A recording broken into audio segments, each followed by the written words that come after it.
चाले हे शरीर कोणाची सत्ते, कोण बोलविते हरिवीन. देखवी ऐकवी एक नारायण, तयाचे भजन चुकू नको. मानसाची देव चालवी अहंता, मीच एक करता म्हणून या. वृक्षाचे ही पान हले ज्याची सत्ता, राहिली अहंता मग कोठे. तुका म्हणे विठो भरला सबाह्य, उणे काय आहे चराचरी. देखवी ऐकवी एक नारायण, तयाचे भजन चुकू नको.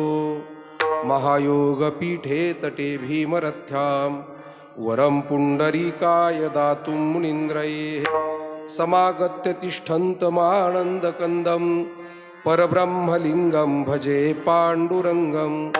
तपोज्ञानवैराग्यभक्तिस्वरूपं, सदालङ्कृतं साधुसन्न्यासयोगं.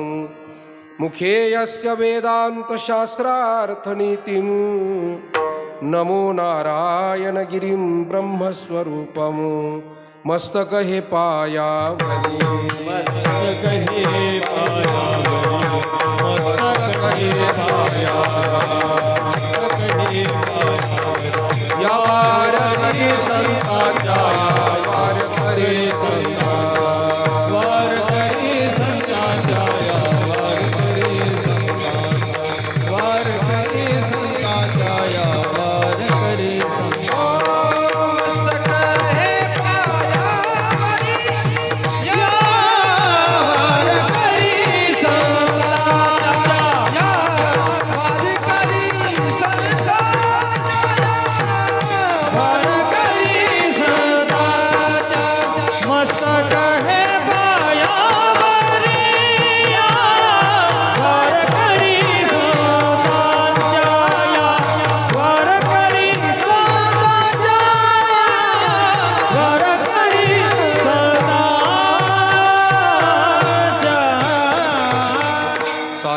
शरीर कोणाची सत्ते, कोण बोलविते हरिवीन. देखवी ऐकवी एक नारायण, तयाचे भजन चुकू नको. संत श्रेष्ठ जगतवंदनीय जगद्गुरु श्री तुकाराम महाराज यांचा 5 चरणाचा हा अभंग. या अभंगातून महाराजांनी तुम्हा मला एक प्रश्न विचारला आहे की आपण देव मानत असा किंवा नसा, परंतु एक प्रश्न आपल्या सर्वांच्या समोर असा आहे की मिळालेलं हे मानवी शरीर, ज्या मानवी शरीरावर आपलं नितांत प्रेम आहे, हे कोणत्या सत्तेनं चालतंय, कोण चालवतंय, कोण बोलवतंय. अर्थात तुकाराम महाराज या गोष्टीकडे आपलं लक्ष वेधतायत की मानवी शरीर चालवणारी बोलवणारी दुसरी तिसरी शक्ती कोणी नसून ती ईश्वरीय शक्ती आहे. परमात्म्याचा अंश असलेला आत्मा आणि त्या आत्मशक्तीनं होणारी ही क्रिया. म्हणून महाराज म्हणतात त्या परमात्म्याचा एवढा महत्त्वाचा संबंध असल्यामुळे तयाचे भजन चुकू नको. त्याचं भजन, त्याची सेवा, भक्ती आपल्या जीवनामध्ये आपण चुकू देऊ नये. वृक्षाचं पान सुद्धा त्या परमात्म्याच्या सत्तेशिवाय हलत नाही. फक्त परमेश्वर माणसाला काही काम करण्याचं स्वातंत्र्य आणि संधी देतो, पण याचा अर्थ असा नाही की मनुष्य आपल्या स्वतःच्या शक्तीनं ते करतो. तुकोबारायांच्या मते सर्व काही घडतंय ते परमात्म सत्तेनं आणि परमात्म शक्तीनं घडतं. मग लोकांनी विचारलं की तुकाराम महाराज, असा हा परमात्मा तो नेमका कुठे आहे? महाराज म्हणाले, तो चराचरात आणि कणाकणात व्यापलेला आहे. तुका म्हणे विठो भरला सबाईह, उणे काया हे चराचरी विठाला विठाला.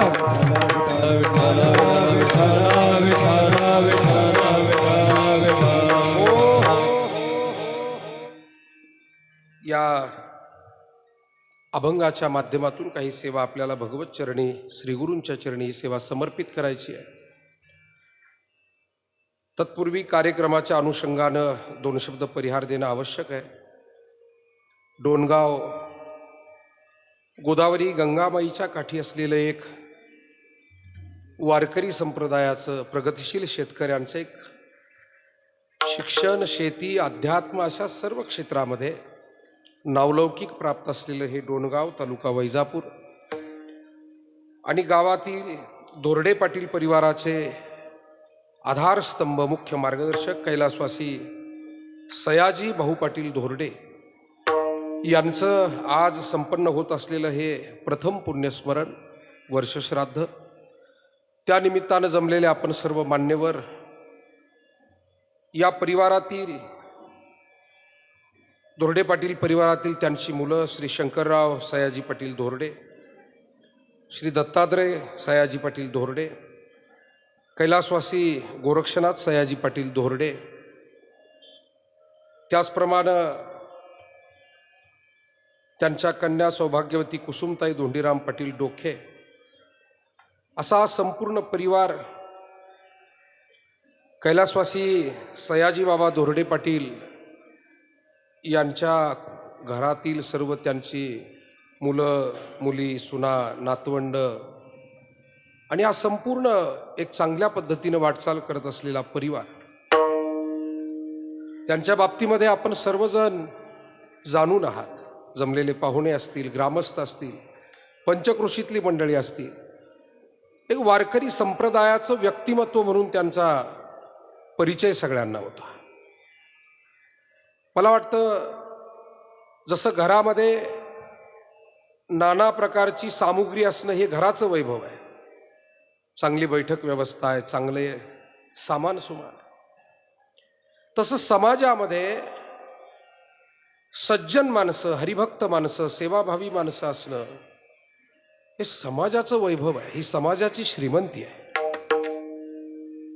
आणि म्हणून कैलासवासी सयाजी पाटील धोरडे यांच्यासारखी मंडळी ज्या वेळेला समाजातून जातात, कुठेतरी त्या समाजाला तो दुबळेपणा येतो असं निश्चित आपल्याला समजावं लागतं. कारण ही शक्ती आहे समाजाची. हा जो समाज चाललाय, हे जग चाललंय, हे या अशा सज्जनांच्या सद्भावनेवर, पुण्यवंताच्या पुण्यावर, त्याशिवाय हे जग चालू शकत नाही. गुरुवर्य नारायणगिरीजी महाराज एकदा म्हणाले होते त्यांच्या कीर्तनात, जग तोपर्यंत बुडणार नाही जोपर्यंत हरिभक्ती करणारे, न्यायनीतीनं वागणारे, संस्कृती जोपासणारे, आई वडिलांचा सन्मान करणारे हे लोक जोपर्यंत या भूतलावर आहेत, तोपर्यंत हे जग बुडणार नाही. विठाला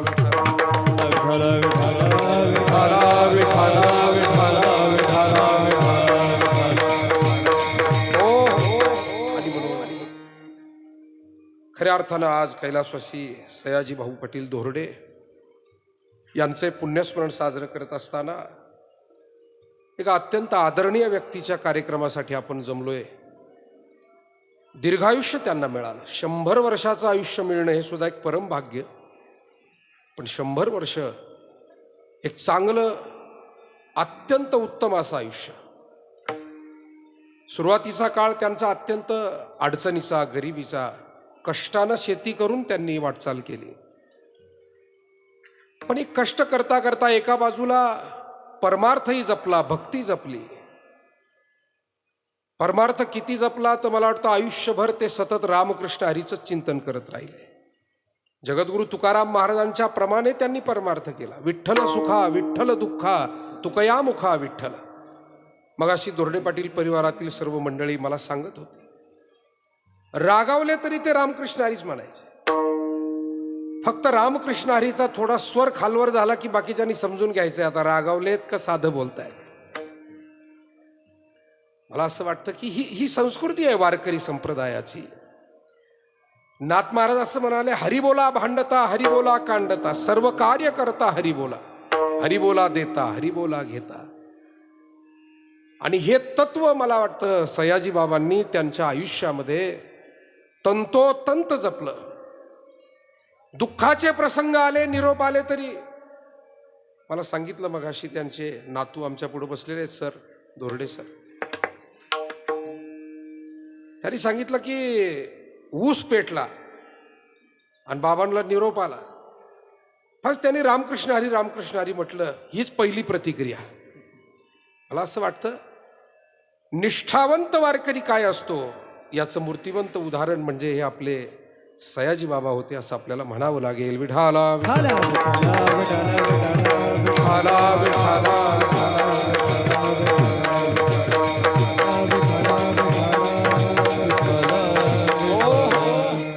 अतिशय चांगल्या पद्धतीनं त्यांनी परमार्थ करून त्यांचं आत्मकल्याण साधलेलं आहे. त्यांना ग्रंथ वाचनाची आवड होती. ज्ञानेश्वरी असेल, तुकोबारायांची गाथा, एकनाथ महाराजांचं भागवत.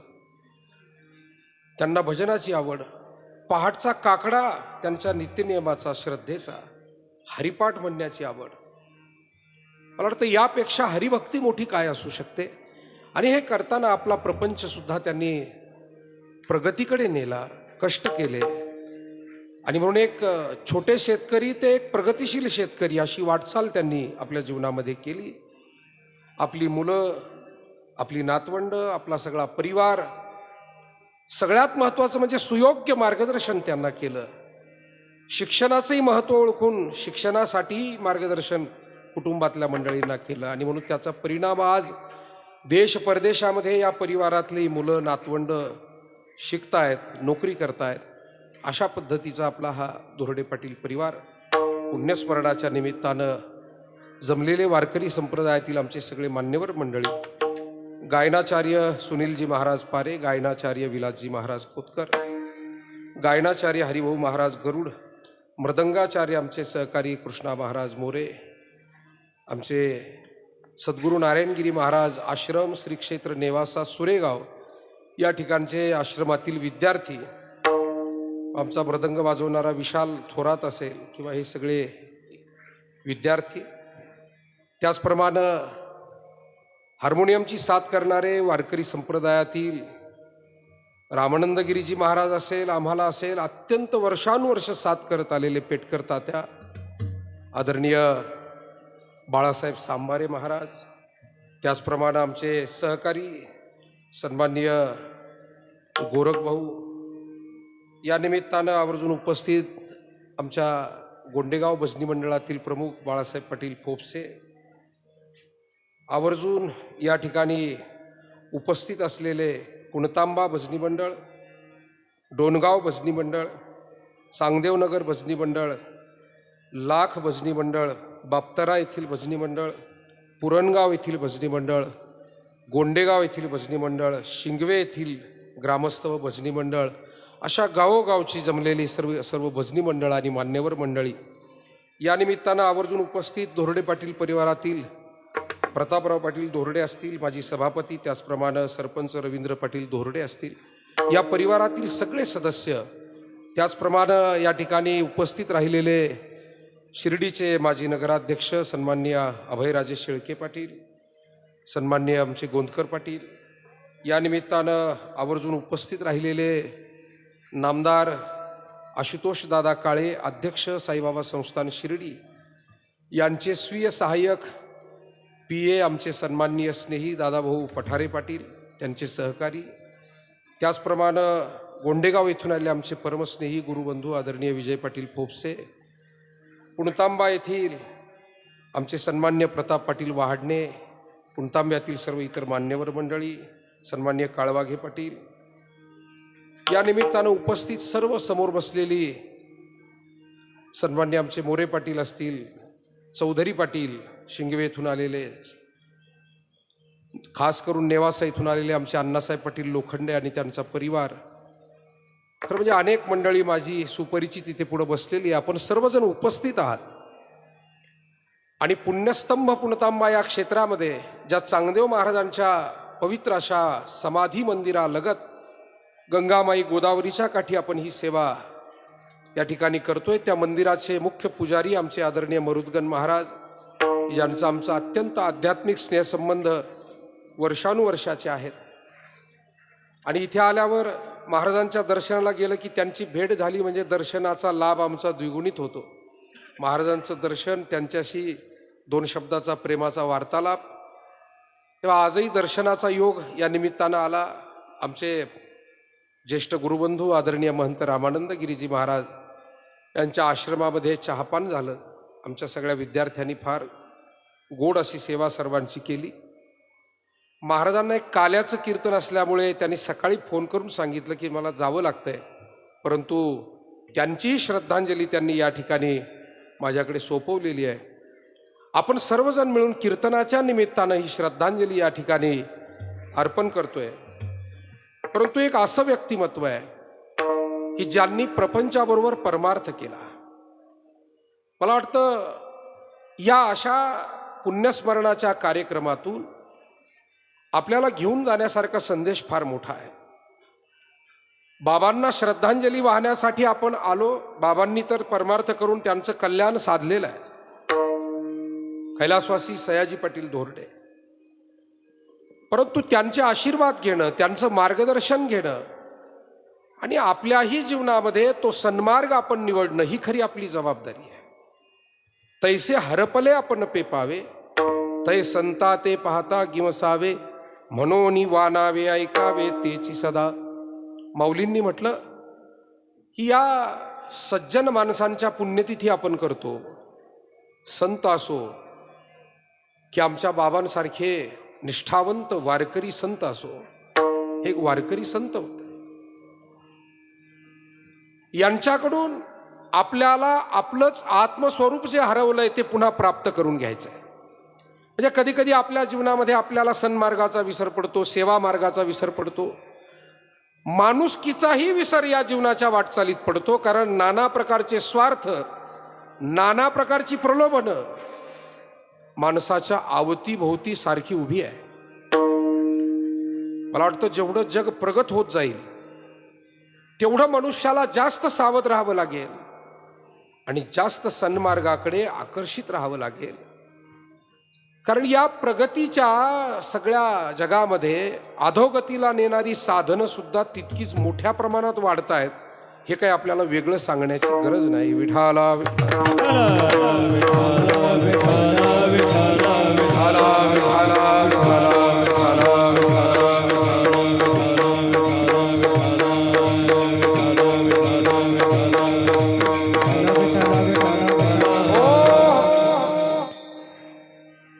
थोडंसं सेटिंग व्यवस्थित करा.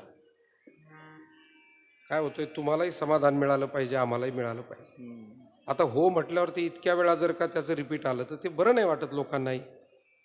तुमचा नावलौकिक व्हावा एवढीच आमची इच्छा आहे, बाकी दुसरं काही नाही. आमचं काय 2 तासात संपून जाईल.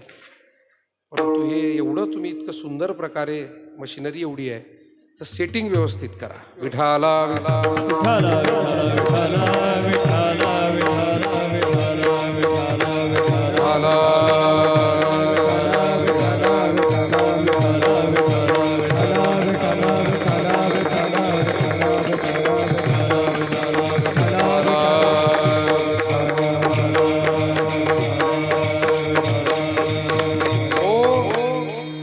मंडळामध्ये आमची बरेच सहकारी मंडळी, संवत्सरचे सुद्धा आमची भजनी मंडळी, साबळे पाटील आदी करून तेही उपस्थित आहे, त्यांनाही मी धन्यवाद देतो.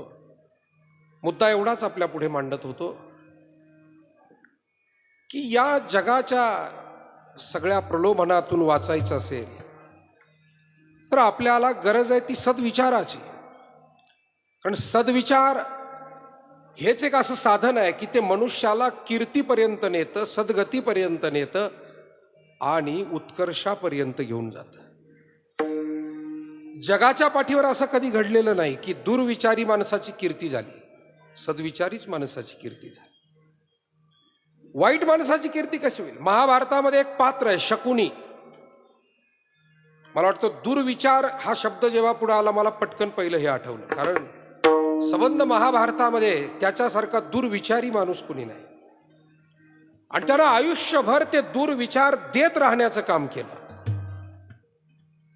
खरं काही या दुष्ट लोकांकडून सुद्धा शिकण्यासारखं आहे दोरडे पाटील, की ते त्यांचं काम करताना कधीच थकत नाही हो. सज्जन माणसं सत्कर्म करताना थकून जातात पाटील, पण दुष्ट माणसं दुष्कर्म करताना कधी थकत नाही. आयुष्यभर त्यांना ते करतच राहावी वाटतात. भजन करणारा म्हणतो नाही बा थकलो आता, आता काय भजनाला येत नाही. म्हणजे भजन करणारा थकतो, कीर्तन करणारा थकतो. अर्थात संत महात्मे थकले नाही आपले, पण काही थकतात. सद्गुरू नारायणगिरीजी महाराजांनी आयुष्याच्या शेवटच्या श्वासापर्यंत कीर्तन केलं. महाराजांचं वैकुंठ गमन झालं फाल्गुन वद्य अष्टमीला, आणि महाराजांनी शेवटचं कीर्तन केलं फाल्गुन वद्य बीजेला. बीज तिथून पुढे तृतीया, चतुर्थी, पंचमी, षष्ठी, सप्तमी, अष्टमी, फक्त 5 दिवस मध्ये गेले की त्यांनी कीर्तन केलं नाही. फक्त 5 दिवस. सोपी गोष्ट आहे. आपल्याला आयुष्याचे शेवटचे 5-25 वर्ष असेच जातात मोकळे. आपण एवढंच म्हणत बसतो माझ्याच्याने काय होत नाही, माझ्याच्याने काय होत नाही. माणसं शरीरानं थकण्यापेक्षा मनाचा थकवा जास्त वाढून घेतात. हा सुद्धा एक महत्वाचा मुद्दा आहे. आणि जी खऱ्या अर्थानं सामाजिक क्षेत्रात, आध्यात्मिक क्षेत्रात कर्तबगारीच्या शिखरावर पोहोचलेली माणसं आहे, ते शेवटपर्यंत म्हणत नाही आम्ही थकलो. हे शिकण्यासारखं आहे. आपल्या जीवनामध्ये जे जे काही सेवा करायची ती अखंड का करून, हा थकावं माणसानं, पण कोणत्या स्वार्थाच्या बाबतीत थकावं. मी एका मोठ्या महात्म्याच्या मुखातून ऐकलं होतं की दिवसेंदिवस माणसानं प्रपंचाच्या बाबतीमध्ये तृप्त व्हावं. पुरे झाला आता प्रपंच. जसं तुकोबाराय एका ठिकाणी म्हणताय, पुरे पुरे हा संसार, पुरे पुरे हा संसार, कर्म बळीवंत दुस्तर, कर्म बळीवंत दुस्तर, राहो नेदी स्थिर, राहो नेदी स्थिर, एके ठाई निष्कळ,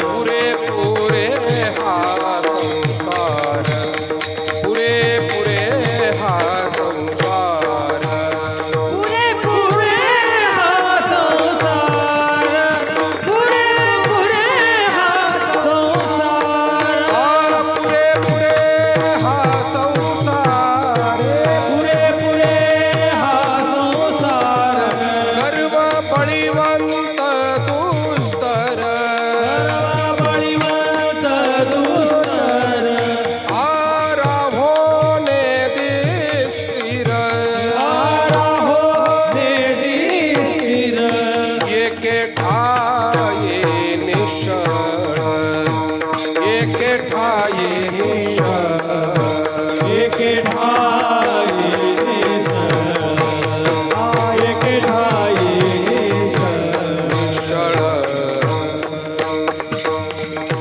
पुरे पुरे हा संसार, कर्म बळीवंत दुस्तर, राहो नेदी स्थिर, एके ठाई निश्चळ. म्हणून संसार हा पुरे वाटावा, स्वार्थ हा पुरे वाटावा. पुरे झालं, मला काय पाहिजे यापेक्षा आणखी, असं वाटलं पाहिजे.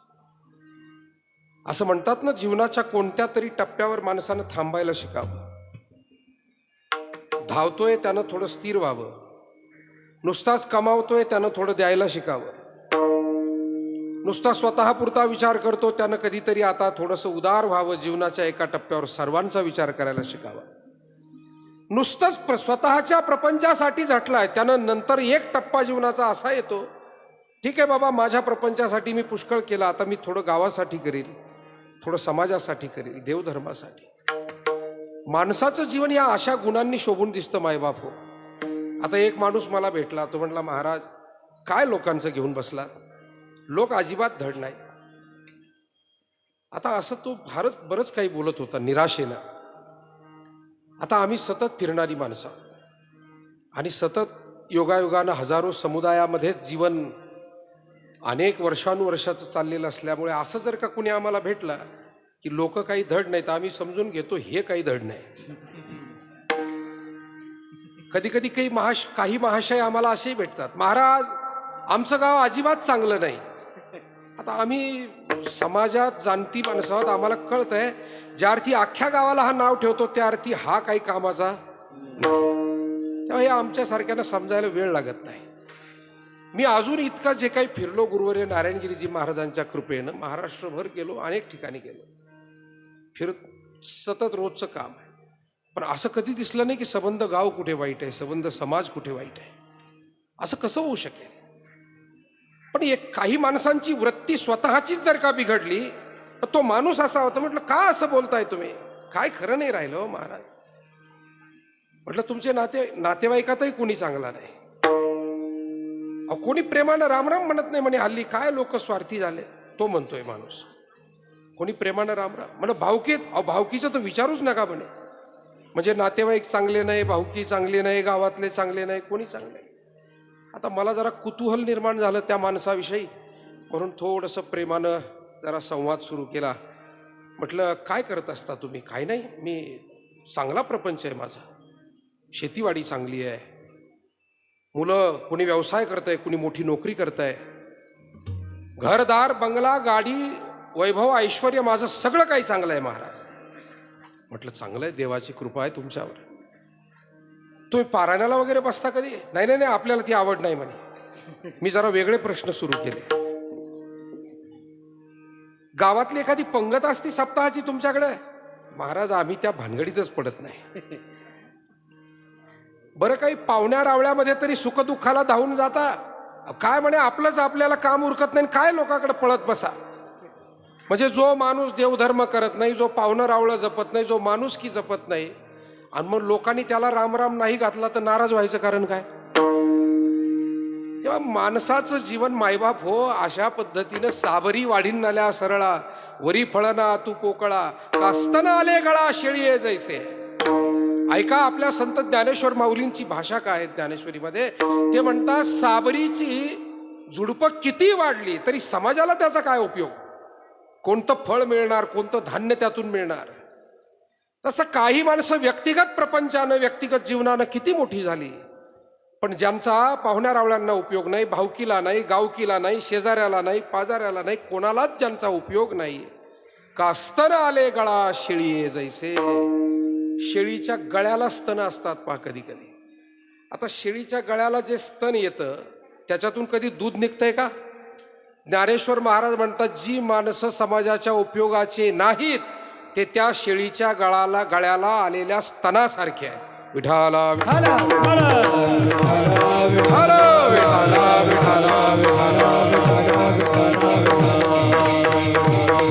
भविष्यामध्ये आपण कोण आहोत हे सांगण्यापेक्षा आपण काय उपयोगाचे आहोत हे सांगा.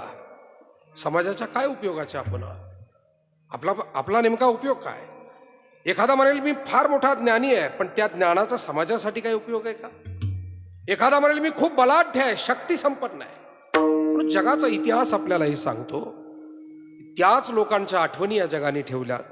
अनेक साधू संत साध्वी पतिव्रता सत्पुरुष महापुरुष ज्ञानवंत गुणवंत पुण्यवंत असे अनेक लोक झाले की त्या लोकांच्या आठवणी आहेत जे लोक समाजासाठी काहीतरी करत राहिले. आपण सामान्य माणसं आहोत, आपल्याला तुकाराम महाराजांसारखं सर्व जीवन काही समाजाला अर्पण करता यायचं नाही. पण तुकाराम महाराज सांगतात निदान थोडं तरी करा. तुका म्हणे फार थोडा तरी परोपकार, थोडा तरी परोपकार, थोडा तरी परोपकार. तुका म्हणे फार थोडा तरी परोपकार, थोडा तरी परोपकार, थोडा तरी परोपकार.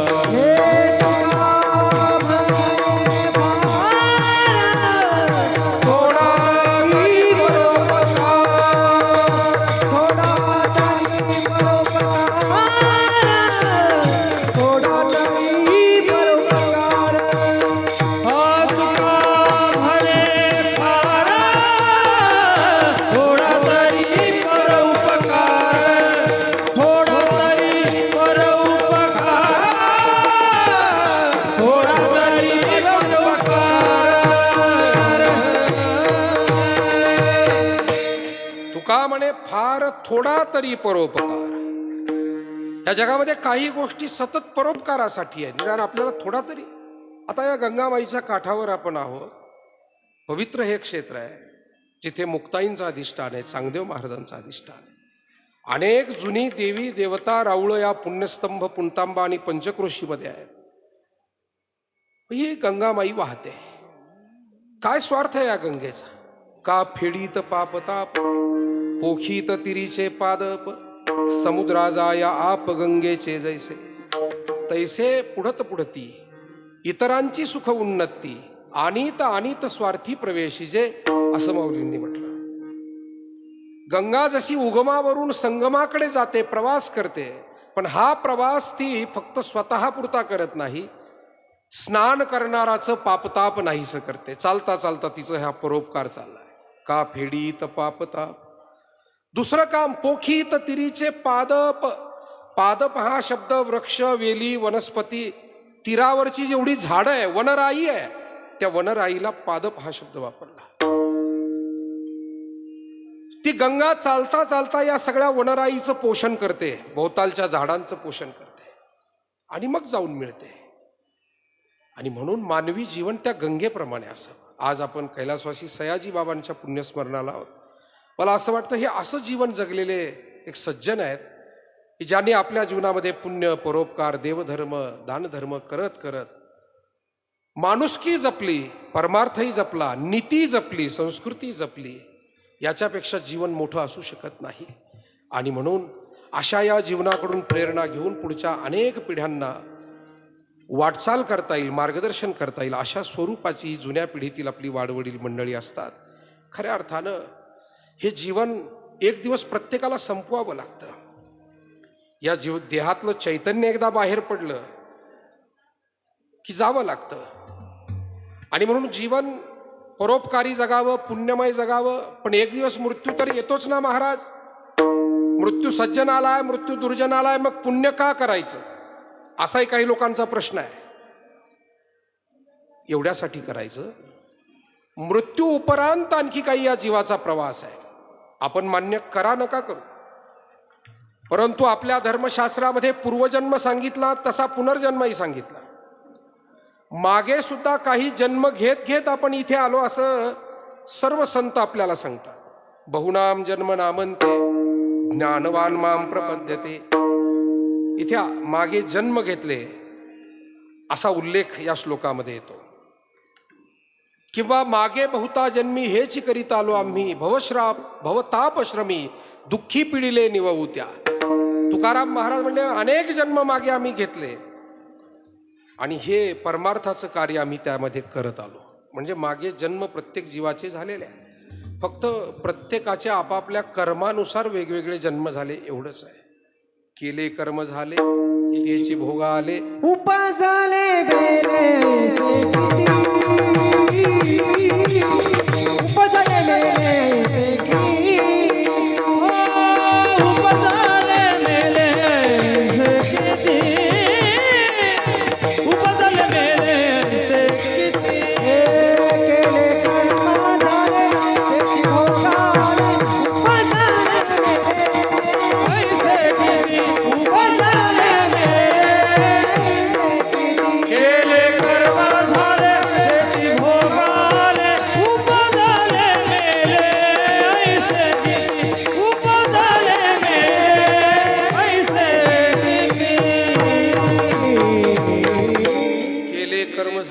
तेची भोगाले, उपजले मेले ऐसे किती. म्हणून नाना प्रकारचे जन्म या जीवाला घ्यावे लागतात.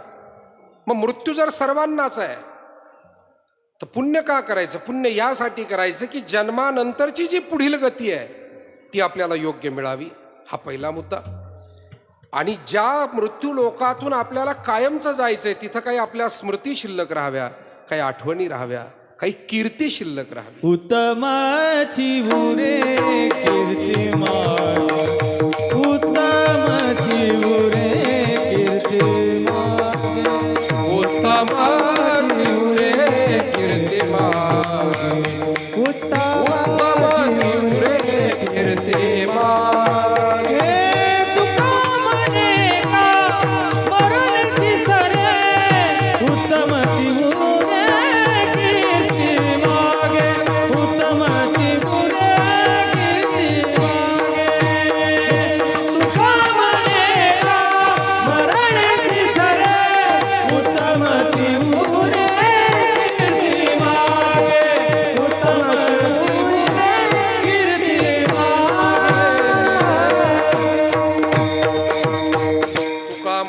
एका मरणेची सरे उत्तमाची उरे कीर्ती मागे. दोन गोष्टी होतात. मनुष्य पुण्य परोपकार माणुसकीनं या जगामध्ये जगला तर त्याची चांगली कीर्ती मागे शिल्लक राहते आणि त्याला उत्तमाची गती तो एक पावेल उत्तम भोग येईल जीवखानी. म्हणून हे जीवन सर्वथा. आणि दुसरी आणखी एक गोष्ट महत्त्वाची, चांगलं वागण्यानं कीर्ती मिळते, चांगलं वागण्यानं सद्गती मिळते. याही पेक्षा महत्त्वाची गोष्ट सांगेल, चांगलं वागण्यानं स्वतःला समाधान मिळतं. जे समाधान जगात कुठेही किती पैशानं मिळणार नाही. मी आपल्याला सांगू, महाभारतामध्ये विदुर हे असे होते की अत्यंत गरिबी होती. राजदरबारामध्ये सल्लागार म्हणून, काही सेवक म्हणून काम करायचे. आणि धृतराष्ट्र हे पृथ्वीचं आधिपत्य त्यांच्याकडे होतं, एवढं मोठं राज्य त्यांचं आहे. पण प्रसंग असा आहे की एक दिवस मध्यरात्री धृतराष्ट्रानं विदुराला बोलावून घेतलं आणि सांगितलं, विदुरा, तुझ्याशी बोलायचं होतं. महाराज, एवढ्या मध्यरात्री अशी कोणती अडचण आली की तुम्ही मला बोलावून घेतलं? म्हणजे बोलायचं हे होतं विदुरा, अलीकडच्या काळात मला स्वस्थ झोप येत नाही, समाधान वाटत नाही. म्हणाले, महाराज काय कमतरता आहे तुमच्याकडे? 100 बलाढ्य मुलं आहेत, एवढं मोठं राज्य आहे, मान आहे, सन्मान आहे, धन आहे, मग का झोप येत नाही? विदुरा, तेच तर तुला विचारायचं आहे की तुझ्यासारखा निर्धन माणूस मी तुझ्या चेहऱ्याकडे पाहतून तू भलता समाधानी दिसतो आणि मी सगळं असून मला काय होतं हे दवाखान्यातल्या मशीनला सुद्धा सापडत नाही म्हणे. हा, काहींना काय होतं हे कोणत्याच मशीनला अजून कळलेलं नाही, पण ते नुसतं म्हणतात होतंय, एवढंच म्हणतात. विठाला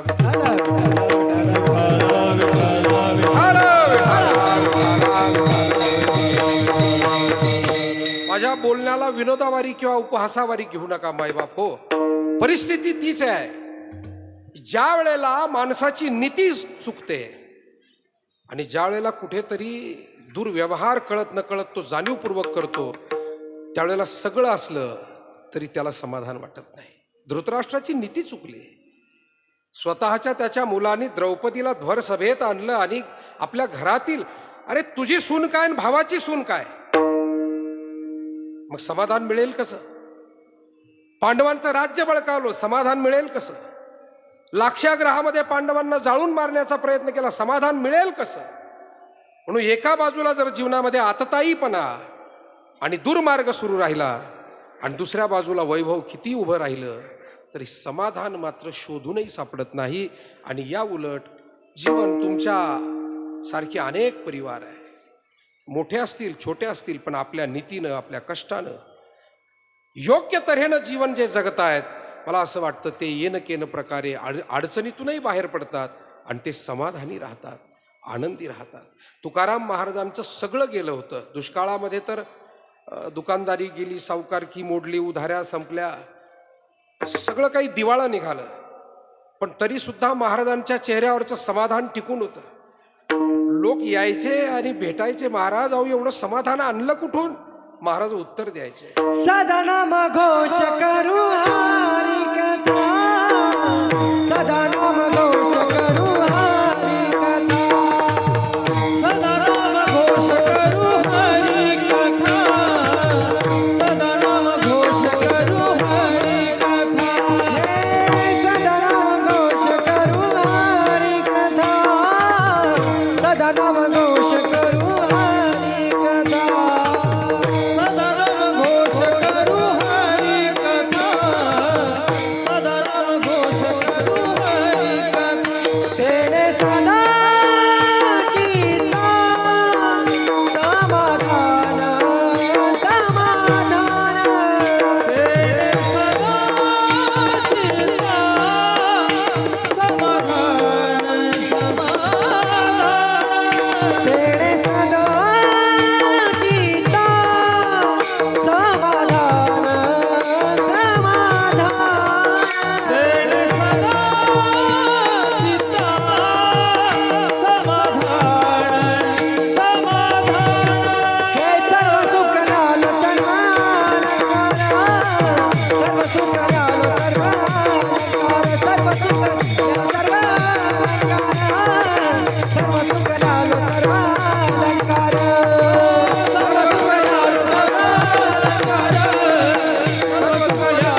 सदा चित्त समाधान सदा नाम घोष करू हरी कथा तेने सदा चित्त समाधान तेने सदा चित्त समाधान समाधान जगद्गुरु तुकाराम महाराजांनी त्या समाधानाचं कारण सांगितलं. म्हणाले सुखात आणि दुःखात, चांगल्या दिवसात आणि वाईट दिवसातही जर स्थिर चित्तानं समाधानी राहायचं असेल तर भगवंताच्या भक्तीचा नामाचा आश्रय करावा. सदा नाम घोष करू हरी कथा तेने सदा चित्ता समाधान सर्व सुख ल्यालो सर्वालंकार आनंदे निर्भर डुल्लत सो. तेव्हा मानवी जीवनामध्ये परमार्थ यासाठी करायचा 3 गोष्टी त्यातून मिळतात असं आपल्याला या ठिकाणी चिंतनातून समजलंय. 3 गोष्टी काय मिळतात परमार्थानं?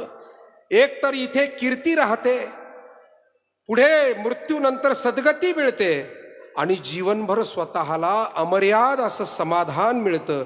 मला वाटतं या सर्वच गोष्टी अशा आहेत, 3ही गोष्टी अशा आहेत, या विकत घेता येत नाही. जगाच्या पाठीवरचा किती मोठा माणूस असला तरी तो कीर्ती विकत घेऊ शकत नाही. असा कोणी म्हणू शकत नाही की मी तुम्हाला करोडो रुपये देतो, तुम्ही गांधीजी सारखी माझी जयंती साजरी करा, सावरकरांसारखी माझी जयंती साजरी करा. मी तुम्हाला अब्जावधी रुपये देतो, माऊलींच्या समाधीचा सोहळा जसा भरवतात तसा माझा समाधी सोहळा भरवा. नाही घेता येत हो मायबाप हो. कीर्ती विकत घेता येत नाही, सद्गती विकत घेता येत नाही, समाधान विकत घेता येत नाही. पुढच्या पिढीला आपल्याला हेच समजून सांगितलं पाहिजे. हा गैरसमज झालेला आहे. थोडं पॅकेज मोठं मिळालं असं वाटतं काय गरज आपल्याला, आईची गरज काय, बापाची गरज काय, गावाची गरज काय. आता गावाची गरज काय हे कोरोनात कळलं. 70 वर्षानंतर गांधीजींचा संदेश लोकांना कळाला, गावाकडे चला, खेड्याकडे चला. गांधीजी स्वातंत्र्यपूर्व काळापासून सांगत होते की बाबांनो, खेड्याला जपा, खेड्याकडे चला, खेडे समृद्ध करा, शेतकऱ्याला जपा. पण कोरोनामध्ये मात्र भले भले गावाकडे वळाले. आणि म्हणून आपल्याला या नव्या पिढीला, नवी पिढी चांगली आहे तुम्हाला सांगतो असं नाही, उत्तम शिक्षण घेतायत, उत्तम व्यवसाय करतायत, उत्तम प्रकारे आपापल्या ज्ञान गुणांनी ते समाजासमोर प्रेझेंट होत आहेत. चांगलं काम आहे. फक्त एक गोष्ट महत्वाची आहे, आपल्या कुटुंबाला सोडू नका, आपल्या समाजाला सोडू नका, आपल्या संस्कृतीला सोडू नका. डिस्कनेक्ट होऊ नका. डिस्कनेक्ट झालात की दुःखाला सुरुवात झाली. एक वाक्य लिहून ठेवा आजच्या कीर्तनात, स्थळ काळ वेळ. जेवढं जेवढं तुम्ही चांगल्या ठिकाणाहून डिस्कनेक्ट व्हाल तेवढं तेवढं तुमच्या जीवनातल्या समस्या आणि दुःख वाढत जातील. आणि जेवढं जेवढं तुम्ही संस्कृतीकडे, गावाकडे, आपल्या माणसांकडे, सेवेकडे निगडीत राहाल, एकरूप राहाल, तेवढे आनंदी, तेवढे समाधानी. हाच या सगळ्या ग्रंथाचा आणि सगळ्या शास्त्राचा मतितार्थ हा एवढाच आहे. आणि म्हणून खऱ्या अर्थानं समाधान, सद्गती आणि सद्कीर्ती या 3ही गोष्टी या जीवनामध्ये प्राप्त करता येतात. असं एक सुंदर जीवन आहे.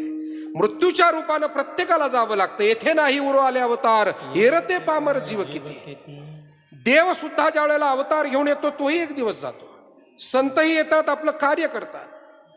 चांगदेव महाराज समाधिस्थ झाले, सद्गुरू गंगागिरीजी महाराज समाधिस्थ झाले, ब्रह्मलीन सद्गुरू नारायणगिरीजी महाराज समाधिस्थ झाले. आपलं कार्य आटोपलं. या महात्म्यांनी देखील समाधी घेणं पसंत केलं. म्हणून प्रत्येक जण आपलं काम आटोपून जातो. परंतु हे जीवन समजून घेणं ही आपली जबाबदारी आहे की जे जीवन मला मिळालं होतं, आजवर हे जीवन मी जगलो, हे जीवन मला कुणाच्या कृपेनं मिळालं. हे कोणती अशी सत्ता होती की इतके दिवस मला ज्या जीवनानं चालायला, बोलायला, ऐकायला ही सगळी मदत केली, माझ्यामध्ये अशी कोणती शक्ती होती. म्हणून जगद्गुरु तुकाराम महाराज तुम्हा आम्हाला हा प्रश्न विचारतायत की बाबांनो, ईश्वरावर जर श्रद्धा बसायची असेल, ईश्वराची भक्ती आपल्याला घडावी वाटत असेल, तर पहिला हा विचार करा की हे शरीर कोणत्या सत्तेनं चालतं. अभंगाचं पहिलं चरण. चाले हे शरीर कोणाची आसते, चाले हे शरीर कोणाची आसते, चाले हे शरीर कोणाची आसते, चाले हे शरीर कोणाची आसते.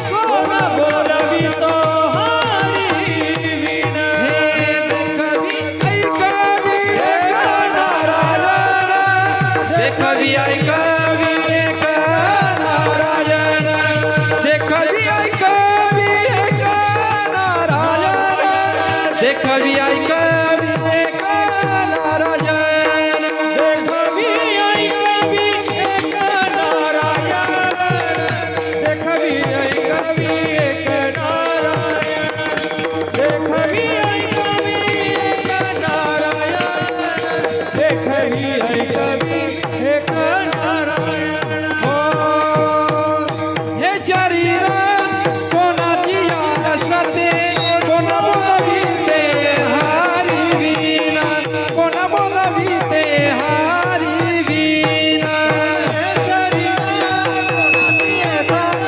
कोण बोलविते हरी कोण बोलविते हरी वीणा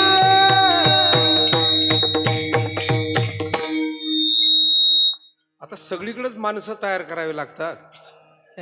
कोणी राजकारणात तयार करतंय, शेतीमध्ये आपण माणसं तयार करतो, तसं आम्हाला हे केलं पाहिजे ना. आणि तरच आपल्याला पुढच्या काळामध्ये हा सगळा देवधर्म जो आपण म्हणतो काही बोलून नुसतंच थांबता येणार नाही. आपल्या परीनं आपल्याला हे काम सर्वांना ज्याच्या वाट्याला जे आलंय, पुजाऱ्यांनी मनोभावे पूजा करावी, वारकऱ्यांनी भजन करावं. आणि देवस्थानं कशासाठी आहे? खरं म्हणजे आपण फक्त इतर धर्माला नावं ठेवतो, या धर्माचे लोक असे आहेत, त्या धर्माचे लोक तसे आहेत. पण त्यांच्याकडून शिकण्यासारखं आहे की ते त्यांच्या मदरशामध्ये, ते त्यांच्या मस्जिदमध्ये माणसं घडवत आहेत. आता काय बरोबर चूक हे देव जाणे, पण काम सुरू आहे प्रत्येकाचं.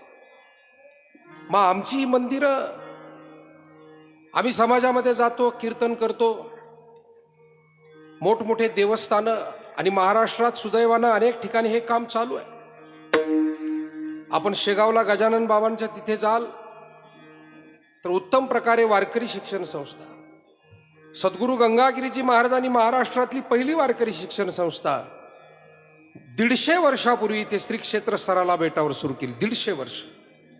सद्गुरू जोग महाराजांच्या वारकरी शिक्षण संस्थेला 105 वर्ष झाले आळंदीतल्या, आणि बेटातल्या वारकरी शिक्षण संस्थेला 150 वर्ष झाले. हे ध्यानात ठेवा.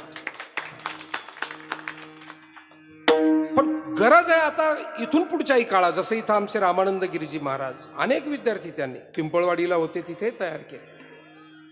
आता बरेच जण त्याच्यातले मोठे झाले आणि त्यांना सोडूनही गेले.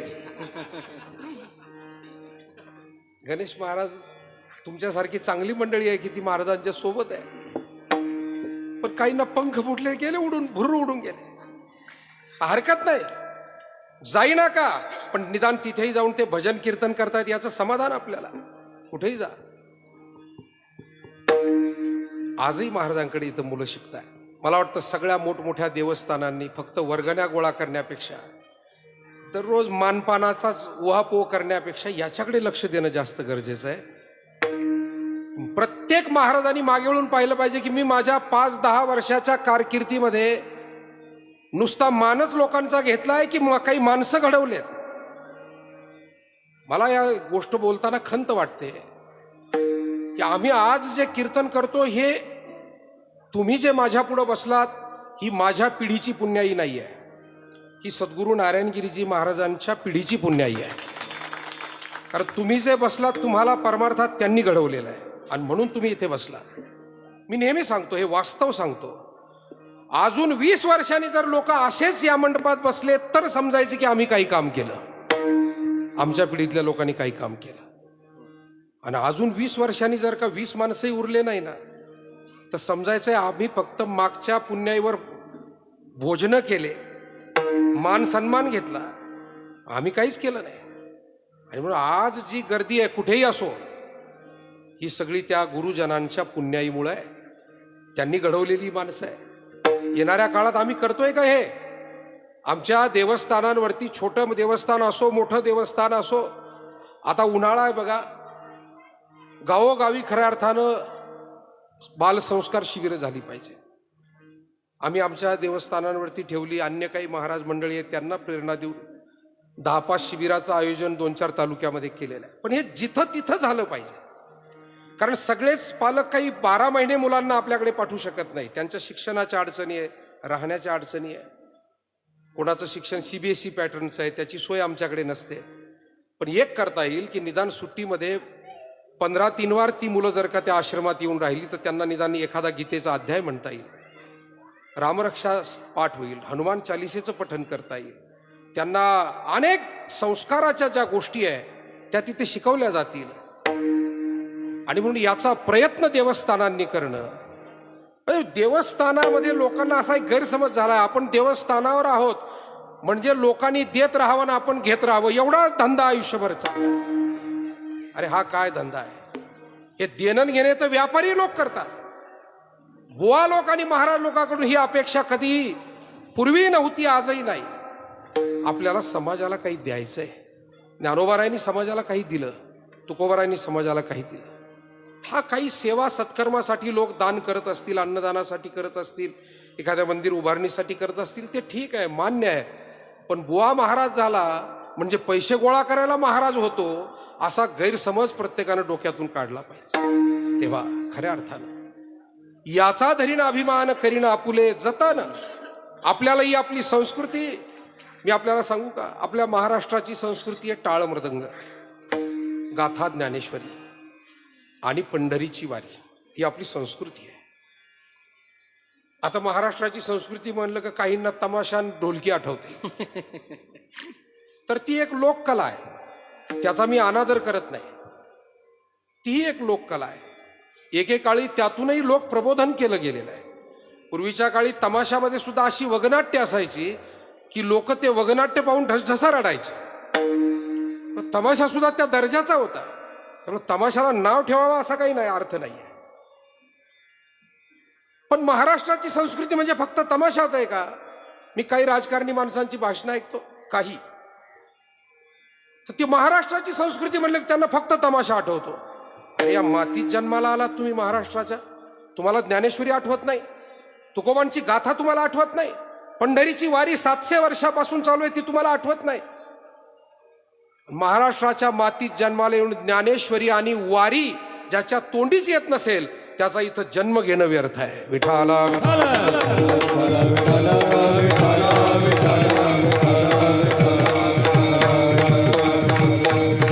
म्हणून महाराष्ट्राची संस्कृती म्हटलं की पहिली ज्ञानेश्वरी, कारण मराठी भाषेतला पहिला ग्रंथ आहे ज्ञानेश्वरी. प्रबोधनाचा पहिला महान ग्रंथ आहे तुकोबारायांची गाथा. सावता महाराज, गोरोबा काका, सेना महाराज, नरहरी महाराज, किती संत झाले, जनाई, मुक्ताई, या सगळ्यांनी अभंग केले. संत चांगदेव महाराज, किती संत या महाराष्ट्रामध्ये झाले. मग आपण त्यांना विसरून जातो, आपण हे ग्रंथ विसरून जातो. आणि म्हणून खऱ्या अर्थानं आपल्याला या संस्कृतीचं जतन करणं आणि हे जतन करत असताना याच ग्रंथांमधून समजून घेणं की आमचे जीवन कशासाठी आहे आणि हे जीवन कोणामुळे आहे. दोन गोष्टी, कोणामुळे आणि कशासाठी, हे कळलं की जीवन सार्थकी लागलं. कोणामुळे हाच प्रश्न महाराजांनी विचारला, चाले हे शरीर कोणाची सत्ते. आता काय माणसं असे मिश्किल असतात पहा. एक असा मिश्किल स्वभावाचा माणूस होता. एका कीर्तनकारानं हा अभंग घेतला आणि विचारलं, चाले हे शरीर कोणाची आहे सत्य. तो तिकडून म्हणाला, चाले हे शरीर पायाची आहे सत्य. पण कीर्तनकार सुद्धा सुज्ञ होते. म्हणजे गाथा ज्ञानेश्वरी वाचून कीर्तनकार झालेले होते, यूट्यूब पाहून कीर्तनकार झालेले नव्हते. आता कीर्तनकारामध्ये नवीन व्हर्जन आलेलं आहे, यूट्यूब कीर्तनकार, नवीन व्हर्जन आहे. यूट्यूब संस्कृती. यांना ज्ञानेश्वरीचे किती अध्याय माहीत नाही, हरिपाठातले किती अभंग आहे माहीत नाही, माऊलींच्या एकूण ओव्या किती माहीत नाही, गीतेतले श्लोक किती सगळे माहीत नाही, तुकोबारायांचे आज आपल्याला प्राप्त असलेले वाचायला अभंग किती आहेत त्याची संख्या माहीत नाही, ते कधी यांनी पाहिलेले नाही. भजनी मालिका कशाला म्हणतात? राम जन्माचे अभंग कोणते, हनुमान जन्माचे अभंग कोणते, काल्याचे अभंग कोणते, सोमवारी कोणते अभंग म्हणावे, मंगळवारी वारानुसार कोणते म्हणावे, अंत्यविधीला कोणते अभंग म्हणावे, कशाचं डोंबलं माहिती आहे. त्याच्यासाठी 10-5 वर्ष साधू संतांच्या चरणाजवळ राहावं लागेल. आणि इथं तर इन्स्टंट तयार व्हायचंय, 1-2 वर्षात धंदा सुरू झाला पाहिजे. धंदा धंदा विठाला विठ्ठल.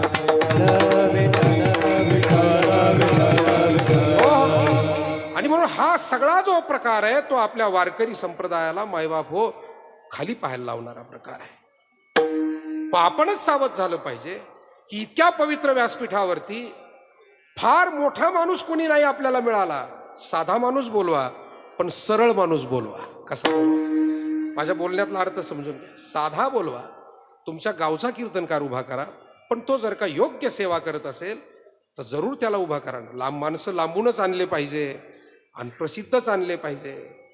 प्रसिद्धापेक्षा सिद्धाची किंमत जास्त आहे. परमार्थात सिद्ध महत्वाचा असतो. तो ज्ञानानं, सेवेनं, त्याच्या सगळ्या पुण्याईनं सिद्ध झाला पाहिजे ना. आणि म्हणून पुष्कळ चांगली मंडळी आपल्याकडे आहे कीर्तनाच्या क्षेत्रामध्ये. अलीकडे जे चुकीचं सगळं होतं आहे आणि काहीतरी कोणाला तरी आपण खूपच चुकीच्या दिशेनं चाललंय. बरं, काही बोलतात हो माणसं, वाईट वाटतं. आम्हाला काही आमचे सहकारी ऐकवतात, म्हणजे महाराज बघा आता हा माणूस कसा बोलतो, ही बाई कशी बोलते, हा पोरगा कसा बोलतो, ते दाखवतात कधी कधी आणि वाईट वाटतं. काय त्यांची भाषा, जी भाषा खरं म्हणजे तमाशामध्ये तमासगीर सुद्धा बोलणार नाही. ते म्हणतील नाही रे हे शोभत नाही आम्हाला.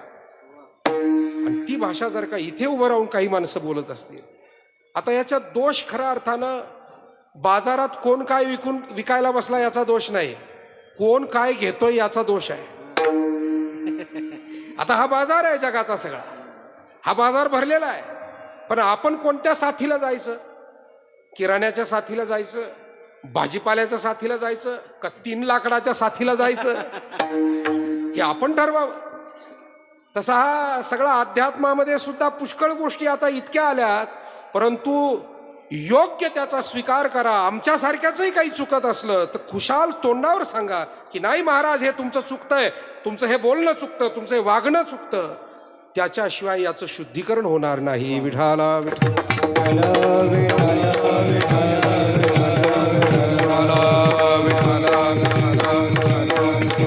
कुंडलिक वरदा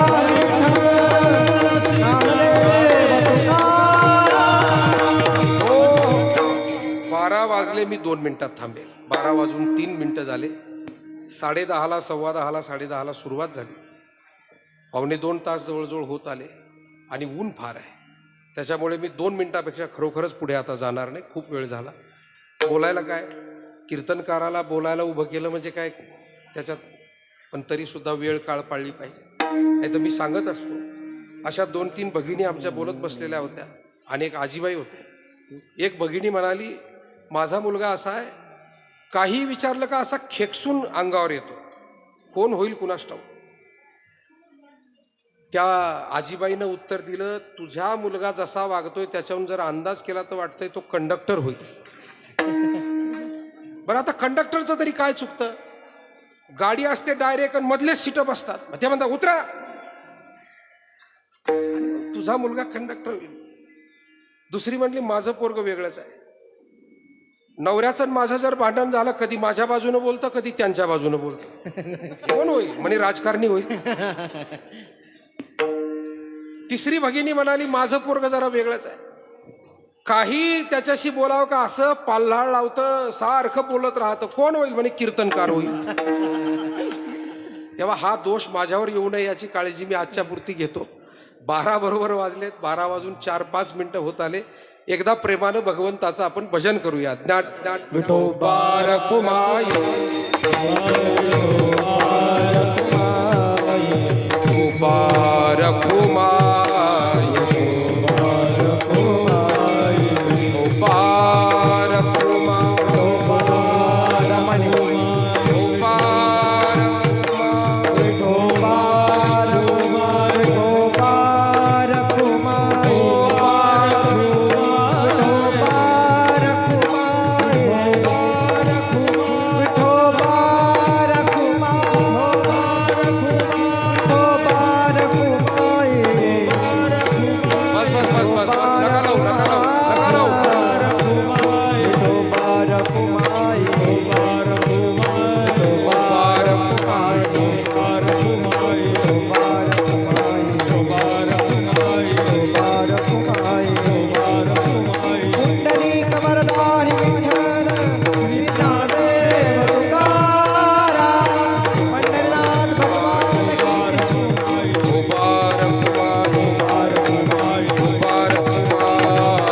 ठाईची सत्ते. राहू द्या नका लावू द्या ठेव. कोण बोलविते हरिवीन देखवी ऐकवी एक नारायण तयाचे भजन चुकू नको. सर्व काही सत्ता परमात्म्याची आहे. विज्ञान सुद्धा तिथपर्यंत आता हळूहळू येऊन पोहोचलेलं आहे. वैज्ञानिकांना असं वाटतंय की काहीतरी एक प्रचंड शक्ती या जगामध्ये. आईन्स्टाईन असं म्हणतोय की या ब्रह्मांडामध्ये एक प्रचंड शक्ती सर्वत्र व्यापलेली आहे. अणुरेणूचं संशोधन केल्यानंतर आईन्स्टाईनचे उद्गार आहे. अर्थात त्या शक्तीला आईन्स्टाईन निसर्ग म्हणतो, नेचर म्हणतो, आणि साधू संत महात्मे त्याच शक्तीला ईश्वर म्हणतात. एवढाच फरक आहे. मला वाटतं त्या शक्तीला कोणी काय नाव द्यावं यानं फारसा फरक पडत नाही. फक्त ती शक्ती मान्य करावी, आणि ती शक्ती म्हणजे ईश्वरीय शक्ती आहे. निर्गुण म्हणा, सगुण म्हणा, कोणत्याही रूपात त्या शक्तीला भजा, आणि तीच शक्ती मानवाला चालवते. राहू द्या, बस एक विनेकराला लावलं की झालं. एक प्रतिनिधी फक्त बस. आता डिस्टर्ब होईल ना, म्हणून बसा. बरं, माणसांचं मन विचलित व्हायला वेळ लागत नाही. मी एवढा 2 तास ताणून बोलतो तरी ते तुमच्याकडेच पाहत राहतील. कोणाला कसं लावताय, कोणाच्या अंगावर सांडलंय, कोणाच्या नाकावर सांडलंय. हे मन फार विचित्र असतात. म्हणजे मन म्हणजे लहान लेकरं सांभाळणं सोपं, पण माणसांची मनं सांभाळणं, आता हे रोज आम्ही काम करतो, तेव्हा हे कॉन्सन्ट्रेशन टिकून ठेवायला एक सुद्धा अडथळा चालत नाही, तर हे कॉन्सन्ट्रेशन राहतं. विठाला विठाला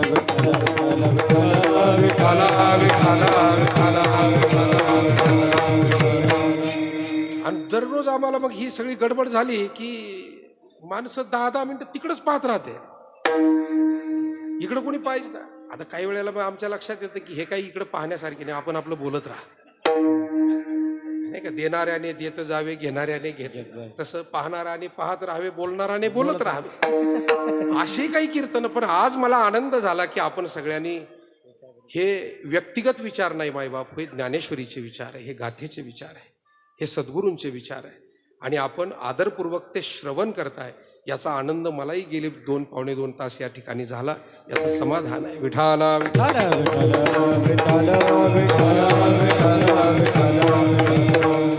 परमात्म सत्तेनं हे सर्व चालतंय. वृक्षाचेही पान हले ज्याची सत्ता, राहिली अहंता मग कोठे. त्या अगोदर महाराज म्हणतात, माणसाची देव चालवी अहंता, मीची एक करता म्हणून या. काही काम माणसाच्या हातून घडतात आणि माणसाला वाटतंय मी केलं. अर्जुनानं एवढं मोठं युद्ध केलं, पण जेव्हा भगवान श्रीकृष्ण निजधामाला गेले त्यानंतरची कथा इथल्या वडीलधाऱ्या सुज्ञ श्रोत्यांना माहिती आहे. सर्वांसाठी एकदा सांगतो. भगवान आपलं अवतार कार्य श्रीकृष्णानं आटोपलं. व्याधाचा बाण लागण्याचं निमित्त झालं आणि ते निजधामाला गेले. त्यानंतर अर्जुनाला जबाबदारी दिली, अर्जुना आता मी माझ्या वैकुंठाला निजधामाला चाललोय, पण या द्वारकेतील स्त्रिया यांना सुरक्षित म्हणून तू तुझ्याकडे घेऊन जा, हस्तिनापुराला घेऊन जा. आणि ही जबाबदारी त्याच्याकडे दिली. अर्जुन त्या सर्व वडीलधाऱ्या स्त्रिया असतील, वडीलधारी माणसं असतील, या सगळ्यांना सोबत घेऊन हत्ती, घोडे, रथ, आणि तो सगळा हस्तिनापूरकडे काफिला सर्व निघालेला आहे. जात असताना जंगलामध्ये काही आदिवासी लोकांनी अर्जुनाला अडवलं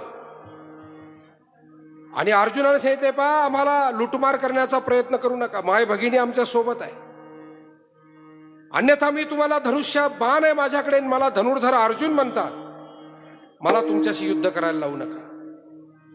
पण ते काही लोक आटपे ना, त्यांचं तीरकामटी त्यांच्या जवळ होती जंगलातली, आणि अर्जुनाने आपलं धनुष्यबाण काढला. पण वास्तविक कथा आहे ही, अर्जुनानं बाण काढला पण अर्जुनाला त्या आदिवासी लोकांशी लढताच आलं नाही. त्याचा नेम तरी चुकत होता, बाण तरी निष्फळ ठरत होता. आणि मग लक्षात आलं की आज